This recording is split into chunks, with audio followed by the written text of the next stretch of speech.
Welcome to ચેતુસ kitchen. આજે આપણે બનાવીશું સીમલા મરચાંનું શાક। એના માટે બે મીડિયમ સાઇઝના નાના સીમલા મરચ હતા, એને આપણે લાંબી લાંબી ચિપ્સમાં કટ કરી લીધા છે, એટલે કે સુધારી લીધા છે। એક અડધું ટમેટું આપણે અહીંયા સુધારી લીધું છે, લીલા ધાણા લીધા છે, અહીંયા 4 કળી લસણની લીધી છે, ને અડધી ચમચી જેટલા સફેદ તલ લીધા છે, અને 2 થી 3 ચમચી જેટલા આપણે માંડવીના દાણા એટલે કે માંડવીના બી લીધેલા છે। અને અહીંયા મસાલાની અંદરથી જે મસાલાની જરૂર પડશે એનો ઉપયોગ કરશું। મીઠું અને તેલ એકદમ ઝડપથી બની જાય છે। કોઈ પણ મહેમાન આવ્યા હોય ને શિમલા મિર્ચ પડી હોય તો આ શાક 5 થી 10 મિનિટની અંદર આ શાક તૈયાર થઈ જાય છે। તો પહેલાં આપણે આ માંડવીના દાણાને, સફેદ તલ અને આ લસણને આપણે સરસ સાતળી લેવાનું છે, એટલે કે શેકી લેવાનું છે। તો પહેલાં આપણે માંડવીના દાણાને શેકી લઈશું।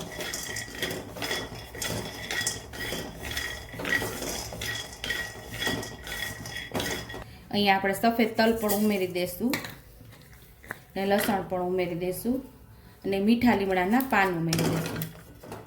આ બધું આપણે શેકી લઈશું।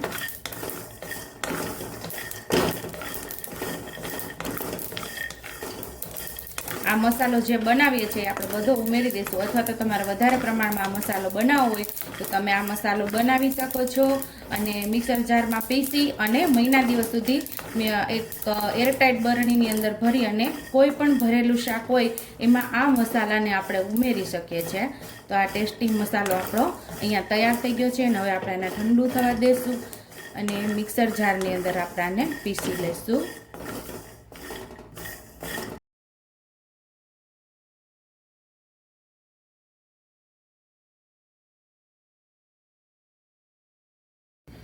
તો અહીંયા આપણે એક નાના ચમચા જેટલું તેલ ઉમેરશું, ને તેલને આપણે સરસ ગરમ થવા દેવાનું છે।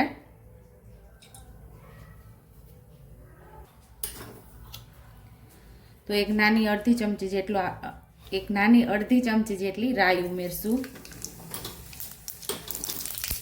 અડધી ચમચી જેટલું આપણે જીરું ઉમેરશું, 5 ચમચી જેટલી હિંગ ઉમેરશું, અને ટમેટું જે સુધારેલું એ આપણે અહીંયા ઉમેરી દઈશું।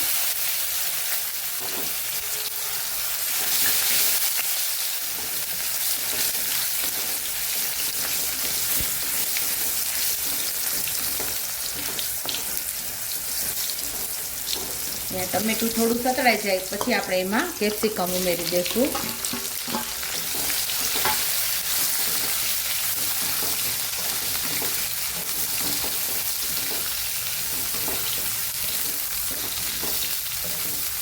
કેપ્સિકમ ને ટમેટાને થોડી વાર ઢાંકીને થવા દઈશું। સાઈડ ઉપર આપણું કેપ્સિકમ ચડે છે ત્યાં સુધીમાં આપણે આ મસાલો તૈયાર કરી લઈએ, એટલે કે પીસી લઈશું મિક્સર જારની અંદર। અહીંયા આપણો મસાલો તૈયાર થઈ ગયો છે। તો સાઈડ ઉપર આપણા કેપ્સિકમ પાકે છે એને આપણે હવે ફેરવી લેશું પાછું।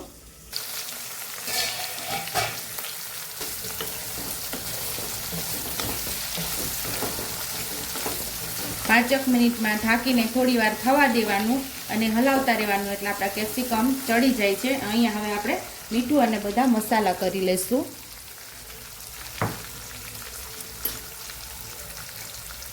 સ્વાદ મુજબ આપણે મીઠું ઉમેરશું, અડધી ચમચી જેટલી હળદર ઉમેરશું, 1 ચમચી જેટલું ધાણા જીરું પાવડર, 1 ચમચી જેટલું લાલ મરચું પાવડર, બધું સરસ મિક્સ કરી અને સાતળી લેવાનું છે।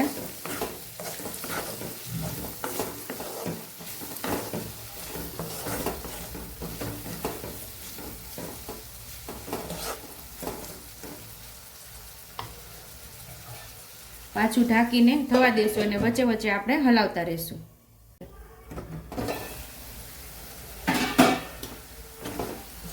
તો અહીં આપણા શિમલા મિર્ચ એકદમ ચડી ગઈ છે, એટલે કે શિમલા મરચાં એકદમ ચડી ગયા છે, અને 2-3 વાર મેં ખોલી અને સરસ હલાવી લીધું હતું વચ્ચે વચ્ચે, એટલે 5 મિનિટ થઈ છે આ શાક ચડતા। તો ઉપરથી જે આપણે મસાલો પીસેલો એ હવે આપણે આમ ઉમેરી દઈશું।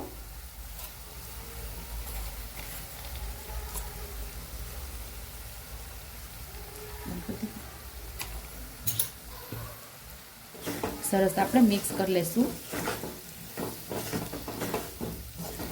શિમલા મરચાંનું આ ટેસ્ટી એવું શાક આપણું તૈયાર છે. જે સૂકા શાક ખાવાના શોખીન હોય એને આ શાક ખાવાની ખૂબ જ મજા આવે છે. રોટલી, પરોઠા કે થેપલા સાથે કે પછી દાળ ભાત સાથે સાઈડ ઉપર આ શાક ખાવાની ખૂબ જ મજા આવે છે. તો અહીંયા શિમલા મરચાંનું શાક તૈયાર છે. તો સર્વિંગ પ્લેટમાં હવે આપણે આને સર્વ કરી લેશું. એકદમ પહેલાં મસાલો ઉમેરી અને સાતળી લેવાનું.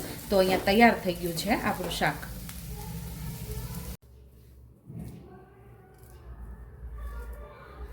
તો અહીંયા આપણું શિમલા મરચાંનું શાક તૈયાર છે. ઉપરથી લીલા ધાણાથી આપણે ગાર્નિશ કરી દઈશું. જો તમને મારી રેસીપી પસંદ આવી હોય તો મારી રેસીપીને લાઈક કરજો, શેર કરજો, સબસ્ક્રાઈબ કરજો, બેલ આઇકોનને દબાવતા ભૂલતા નહીં અને કમેન્ટ બોક્સમાં કમેન્ટ કરજો કે મારી રેસીપી કેવી લાગી. તો આવજો.